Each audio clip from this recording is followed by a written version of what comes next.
carregando, tem problema não, atualiza a página, sua página, dá F5, dá uma atualizada, que ela retorna para o início, tá bom? É porque essa plataforma de aula, ela exige uma conexão de internet estável, tá? E aí, quando se desestabiliza, ela demora para carregar, ok? Vou continuar. Tá bom? Então, então toda essa construção da psicanálise, ela ainda é um tema latente de discussão na nossa sociedade. Então, se a sexualidade, no mundo que nós temos hoje, com internet, no mundo que a gente tem de redes sociais, de WhatsApp, né, que baixa vídeo a todo vapor, das mais diferentes tipos de vídeo. A gente tem canal fechado com pessoas que têm mais de 200 canais, e dentro desses canais, cada um fala a sua língua, a sua tribo, diz o que quer. E imagina, agora vamos imaginar no século XIX, onde a gente não tinha nenhum desses tipos de meios de comunicação, o que a gente tinha eram cartas, havia correio, a gente já tinha o telégrafo, a gente já tinha aí o telefone muito incipiente, que vai ser depois, que vai se tornar mais popularizado. Imagine naquela época onde a gente tinha o poder da Igreja Católica ainda muito forte, o poder papal, o poder da moralidade, os princípios familiares, uma sociedade paternalista onde a figura masculina do pai é uma figura muito forte, a figura da mãe é uma figura submissa. Então, um homem falar de sexualidade, começar a dizer que os problemas da histeria daquelas mulheres eram por causa do sexo, ou era uma outra, dizendo isso de uma forma brincando, tá? É dizer que é porque elas não estavam transando, né? É dizer que não estava faltando era sexo, ou porque elas tiveram desejo de ter sexo com uma outra pessoa e não puderam executar. Isso era um absurdo naquela época, né? Falar do desejo sexual, falar de libido, era uma afronta social. Você dizer que uma criança sente desejo pela mãe, de uma criança, ou tanto o menino como a menina, sente desejo, né? Que falar do prazer oral, porque é isso que a teoria do Sigmund Freud fez, foi organizar as fases de libido. Ele vai mostrando que assim como a gente aprende em Jean Piaget, que a criança tem fase pré-operatório, a gente tem sensório motor, tem fase formal, concreta, o Freud vai classificar isso também no desenvolvimento infantil, né? A fase oral, a fase anal. Então, ele vai mostrar que existiam zonas erógenas, como a boca, né? E tudo isso chocou aquela sociedade conservadora, uma sociedade ou católica, ou anglicana, ou luterana, que eram as grandes, né, religiões daquela época. Nós estamos falando de Europa, e aí o conhecimento dele depois veio para a América do Norte, e aí da América do Norte foi seguindo para outros países até virar um conhecimento mundial. Tá? Mas a gente precisa pegar esse resgate histórico para compreender quem é esse homem, para compreender o porquê de sua discussão e por que a psicanálise durante muitos anos era uma organização secreta, era uma sociedade secreta, era um grupo muito pequeno. E isso mesmo na época depois, porque quando o início era um grupo muito pequeno, mas depois de uns 10, 15, 20 anos isso começou a aumentar e bastante pessoas começaram a vir a admirar o Freud, a escutá-lo, a estudar com eles, a trocar correspondências. Alguns vão se juntar a ele, depois vão se afastar, como o Jung, que vai depois aí, onde surgiu a psicologia analítica, né, que a gente chama a teoria junguiana, e aí que foi uma pessoa que o Freud depositou ali, que ele acreditou que, quando ele conversou, que existe até a história de que eles passaram mais de 15 horas conversando direto, né? Então, ele era uma pessoa que ele via ali a forma da psicanálise continuar, mas que aos poucos o próprio Jung foi vendo e foi seguindo um outro caminho. E daí vai, muitos e muitos e muitos seguidores. Freud, quando ele morre, né, ele deixa um legado, e a própria família dele cuidou desse legado, né? A filha dele vai fundar um grande instituto, a Anna Freud é uma das grandes seguidoras e que montou uma linha, inclusive vai ser a Anna que vai dar uma continuidade a um trabalho que o pai dela mal começou. Porque o que o Freud fez foi ele viveu o suficiente para deixar muita coisa escrita, né? Isso é muito importante dizer, porque o Freud ele não só teve uma ideia jogada para o universo, não. Ele discutiu, ele pesquisou, ele testou, a psicanálise nasceu da prática, de como ele ouvia os seus pacientes. E ele levava isso para o que nós chamamos hoje, os simpósios, que nós chamamos hoje, os fóruns de debate, as conferências de sua época. Ele ia, ele apresentava, ele deixava muitos indignados, muitos de boca aberta e muitos admiradores também. Tá? Então, foi algo que ele não deixou pronto totalmente. Seus seguidores até hoje discutem as suas teorias. Claro que sua filha contribuiu muito. E aí, só que a Ana se concentrou no trabalho com as crianças.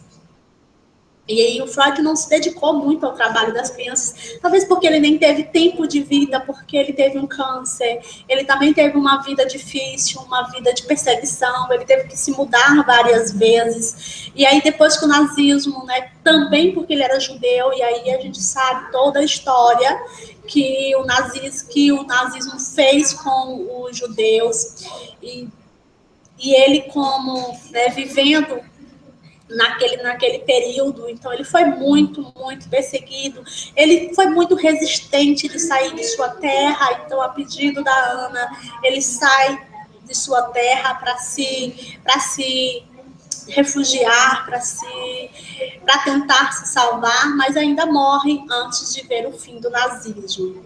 E dizem, né, as leituras que a gente tem, que vai mostrando que muito triste de ver o mundo, porque eu tenho certeza que os grandes pensadores daquela época, as grandes cabeças, as pessoas de pensamento livre, de pensamento científico, que viveram a Segunda Guerra Mundial, foi um período de muita tristeza, de ver a sociedade, de ver os seres humanos naquele sofrimento, né, que foi tão grande aquela guerra e de tantas consequências mundiais.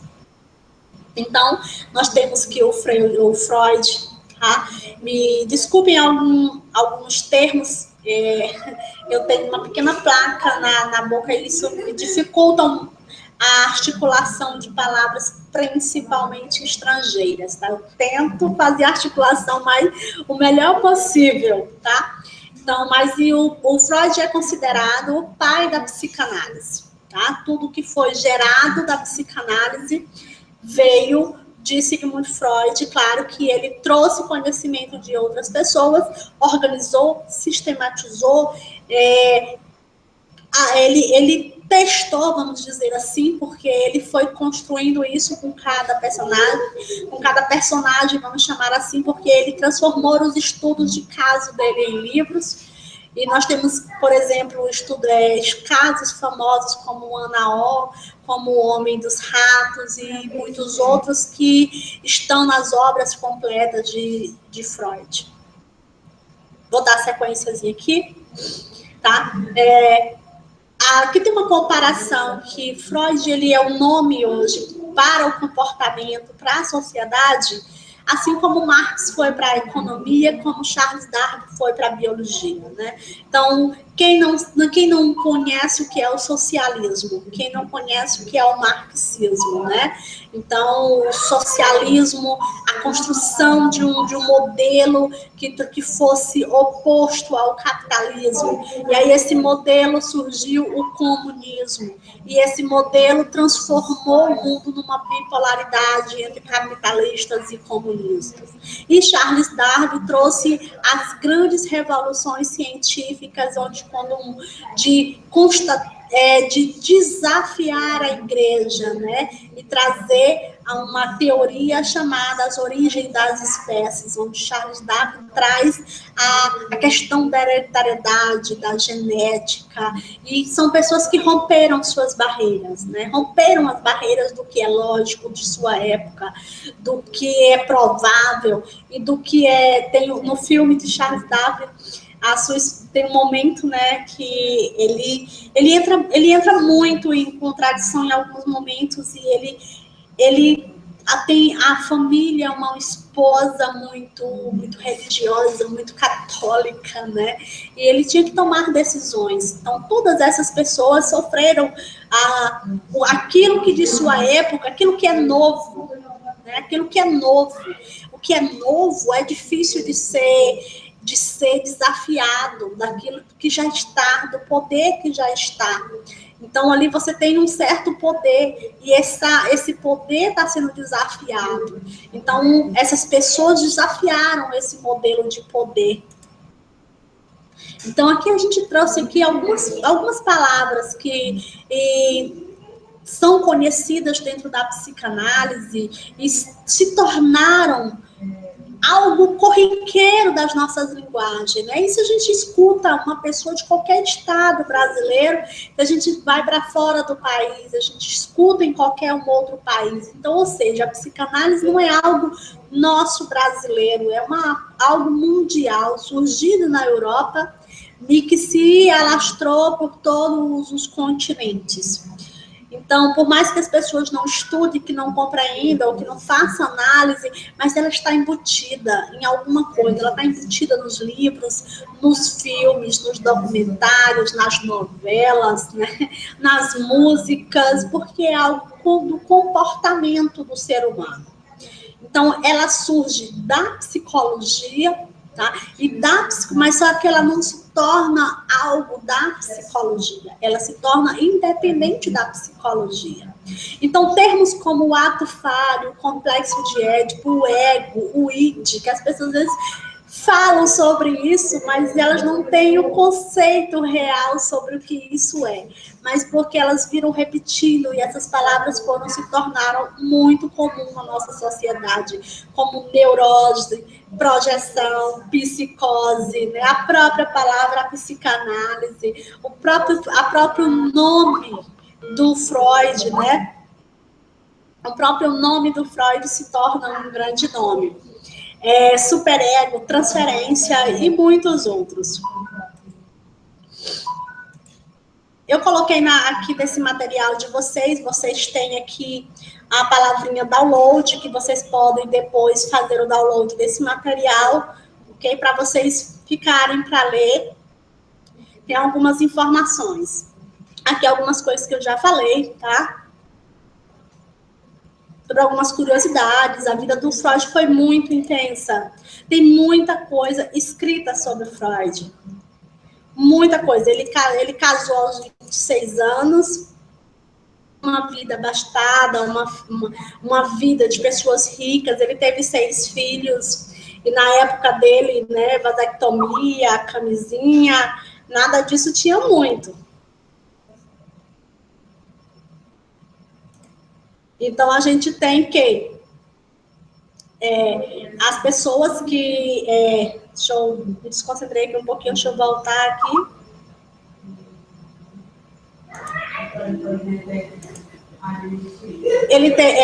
Conta-se que, como os métodos contraceptivos não eram muito comuns,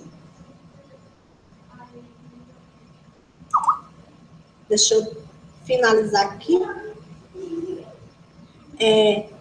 não eram os métodos contraceptivos não eram muito divulgados naquela época, né, e muitos nem existiam, né, então eles se abstineram de atividades sexuais para não terem mais filhos, né, até porque a situação financeira dele não era muito boa, em diversos aspectos a gente encontra isso, no início da carreira dele, ele ganha uma bolsa, deixa eu ver, tem alguém aqui... Tem alguém tentando falar comigo aqui, tá? Isso aqui eu já falei para vocês, tá? A psicanálise nasce da prática do próprio Freud, tá bom? Ele vai analisando os seus pacientes, ele vai analisando o discurso dos histéricos de sua época e das discussões que ele tinha com os outros psiquiatras, com os outros médicos, tá? Ele se forma em medicina. E aí ele ganha uma bolsa. Deixa eu ver se eu coloquei aqui para vocês. Deixa eu ver se eu consigo passar. Ó, tá aqui. Isso aqui ainda é antes de surgir a psicanálise, tá bom? Ele ganha uma bolsa, a situação financeira dele não era muito boa, ele era muito jovem, né? Ele tinha uns 24 a 25 anos. E ele vai e ganha uma bolsa, vai para Paris estudar com o Dr. Charcot, que era, na época, um médico psiquiatra muito famoso, e ele trabalhava... Já, gente, deixa eu ver.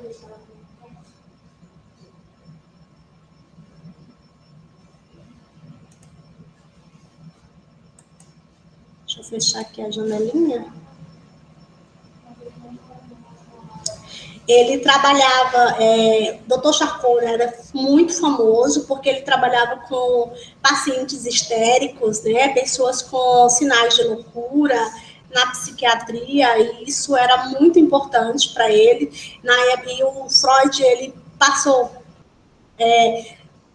ele tinha curiosidade de buscar saber sobre isso, ele tinha muita curiosidade dessa área, e ele ganhou uma bolsa e foi ter aula com o Dr. Charcot. Nessa época, eles estudavam muito sobre essa questão da loucura, sobre as histerias, sobre as mulheres. E na época dele, a histeria é como hoje é a depressão para nós, né? O mal do século. A gente escuta muito falar na depressão. E na época do Charcot, a gente tinha muito...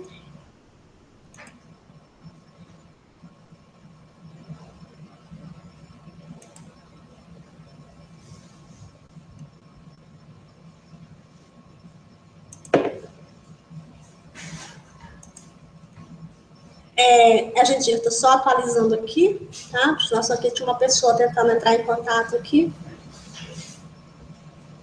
Então, a histeria nessa época ela era vista como uma consequência de algo funcional e não orgânico, né? Eles tentavam explicar a histeria naquela época e era de difícil compreensão, porque hoje os estudos que a gente ainda tem sobre a loucura, sobre as deficiências mentais, ainda são complexos, imagine há um século atrás, há mais de um século atrás. Então, o Freud passa quase 2 anos estudando com o Charcot, e o tratamento que eram feitos a esses pacientes, existem fotos, desenhos sobre as aulas de Charcot, que eram sensacionais, né? Ele aplicava a hipnose com os pacientes durante a aula, né? Era uma coisa que fascinou o Freud, deixou ele fascinado. Ele saiu fascinado com aquilo dali, porque o Charcot, ele ficou conhecido na sua época como uma pessoa que estava achando a cura para as pessoas histéricas, principalmente as mulheres. Eles tinham muito caso de mulheres histéricas. E aí a gente vai ter, quando termina a sua bolsa, que ele volta para a sua terra, então ele vai vai encontrar um outro médico que vai ser muito importante na vida dele, que é o Brown. Não sei se se pronuncia muito assim, tá? O Dr.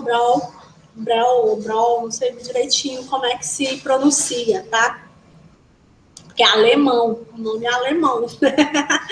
Então, eles começam a fazer atendimento juntos e o Freud fica encantado com ele, porque ele mostra para o Freud que o caminho não era o do Charcot que ele estava fazendo, porque se hipnotizavam as pessoas, inclusive tem umas fotos, né, fotos, mas são imagens, desenhos, né, registros das aulas do Charcot, que pessoas paralíticas que andavam através da hipnose, então era um negócio muito show, assim.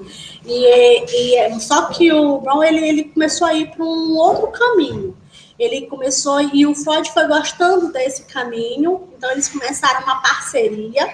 Inclusive, essa parceria resultou num livro chamado Estudo sobre a Histeria, que eles fizeram junto. Então, essa parceria durou mais de 10 anos. Eles passaram bastante tempo estudando juntos e vendo os casos. Então, o Brown, ele ia lá, atendia, eu acho que o nome dele todo é Joseph Brown, uma coisa assim, doutor Joseph. Ele pegava e mandava os pacientes para o Freud, e assim por diante eles estudavam juntos, tá? Nesse tempo, aí o que eles acreditavam, né? Eles usavam o método Cartaz. Então, o Brown, ele foi se afastando do modelo do Charcot, que era o modelo também da hipnose, porque a hipnose não trazia cura. E aí, nesse período, essa parceria já começou a trabalhar as questões do inconsciente. Mas aqui ainda não é um período de psicanálise, é como se fosse um período pré-psicanálise. É um período que o Freud ainda está estudando, e não é estudando ainda, ele ainda está se descobrindo, se achando, né? No mundo da psiquiatria, é um mundo que ainda foi andando aí entre a psiquiatria e a psicologia. Ele foi enveredando por esses dois caminhos. Só que aí o que eles diziam nessa época, tá? Eles diziam que o histérico, a mulher histérica, né, ela tinha ali um afeto patogênico, ou seja, ela teve uma emoção, ela teve ali algo que foi patogênico, um sentimento patogênico, e esse sentimento patogênico causou sintomas. O que eram esses sintomas? Eram alucinações, ou no caso, como a Ana Orr, né, que é o caso mais famoso entre eles dois, que aí o Freud é mais considerado como se fosse um caso do Freud, mas não é do Freud, vai ser do Joseph Brown, e ele é bem complexo. Existem vários livros sobre o caso da Ana Orr, porque o próprio Freud publica o caso Ana Orr, falando dele, porque é esse caso que afasta eles dois, e é esse caso que faz com que o Freud siga a linha da sexualidade. Tá? Ele vai dizer que esses sintomas, como por exemplo, ela começou uma tosse, ela começou o sonambulismo, ela começou alucinações, a perda da realidade, e as mulheres tinham vários outros sintomas, como se bater, ou deixar de caminhar, deixar de beber água. Por exemplo, como a Ana teve um período que ela deixou de beber água, né? Não queria beber, se recusava a beber. Então, eram vários sintomas que levavam à histeria, ou mesmo à loucura mesmo daquela pessoa ser considerada como louco. Ou essa pessoa ia ser internada, né? E aí a gente sabe o caminho que ia para a loucura, né? Como é que os loucos eram tratados na época do século XIX e os séculos anteriores, e até bem próximo a nós, como é que era o tratamento das pessoas com surtos, né? Surtos psicóticos, surtos de alucinações, até as pessoas com autismo, até bem pouco tempo atrás, eram tratadas como se fossem pessoas com loucura, né? E davam choque, era um tratamento de forma completamente desumana. E esse caso, ela foi tratada durante algum tempo. Ela era muito jovem, ela tinha 21 anos quando ela começou a ser atendida pelo Dr. Brown, e ele se afastou desse caso pela conotação da sexualidade, e principalmente porque o Freud estava caminhando por um caminho de explicar o caso através da sexualidade. Depois, se vocês tiverem curiosidade, pesquisem, tem vídeos, tem pessoas explicando, porque é um caso bem fascinante, tá? Mas o que é interessante a gente dizer nesse caso, né, é que eles não, o Dr. Brown, por exemplo, não encontra exatamente a cura dela, ela foi dada alta, mas tem várias questões por que ele deu alta, por causa da sociedade, que começou a pressionar.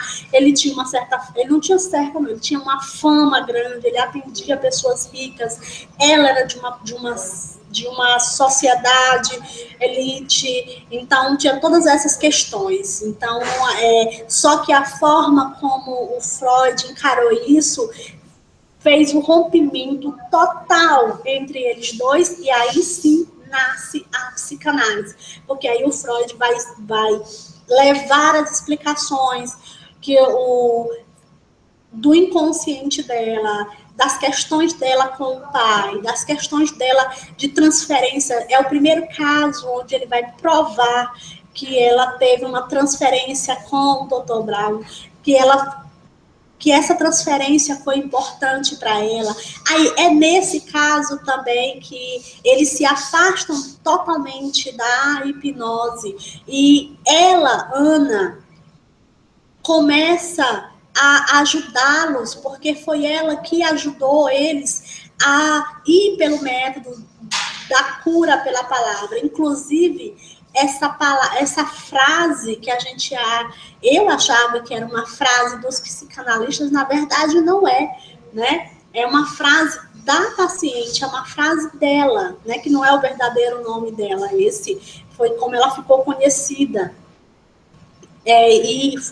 Foi ela que chamava a cura pela palavra, o falar livremente, né? Então, ela foi um dos casos que eles trataram junto, mas o caso que foi mais polêmico pela questão da sexualidade, porque ela se apaixona pelo Dr. Brown, e aí isso, hoje nós sabemos que é a transferência, então ele teve também contra-transferência, aí teve as questões da esposa dele, que já não aceitava mais, então, inclusive, ele saiu da cidade, foi embora, se afastou de tudo, dela completamente, por questões da sexualidade. Então, a gente imagina aí, né, no final do século 1894, né, no final aí do século XIX, você tem um escândalo na sociedade de uma paciente histérica com o seu psiquiatra, era assim um absurdo, um cochicho, era o que nós chamamos de um bafô, né, na sociedade. Então ele passou sim a ser criticado, até porque naquela época o médico visitava o paciente na casa da pessoa, e ela teve um período de muito surto, ela teve período por questões de cuidado para que ela não se suicidasse, tudo, ela foi levada para uma casa de campo. Então, ele terminava que ficando com ela nessa casa de campo, tendo que ir visitá-la, e ele começou a ir todos os dias, né? Então, assim, ele passou muito tempo com ela e provavelmente falava muito tempo com ela, né? Então, provavelmente a mulher dele também não gostou disso. Mas esse caso é muito importante para a gente compreender a psicanálise, porque ele faz com que a gente entenda que o Freud, ele foi a partir desses casos com o Dr. Brown, que ele foi raciocinando, ele foi vendo, ele foi percebendo, ele foi discutindo, e ele foi principalmente discordando do modelo que eles tinham ali.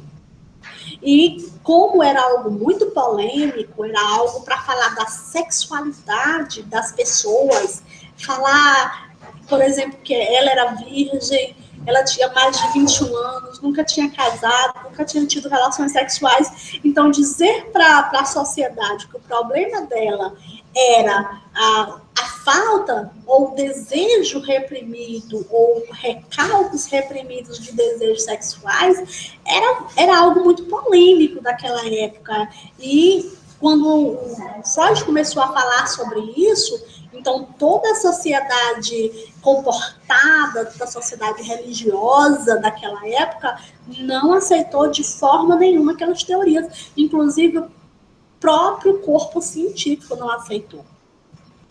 Tá? Então, aqui é só complementando o que eu já disse ali para vocês. Deixa eu... A técnica usada pelo Freud, a partir daí, sai totalmente da hipnose. Por quê? Porque a hipnose não curava. A pessoa até tinha melhoras. Ela tinha uma melhora ali, mas ela não se curava.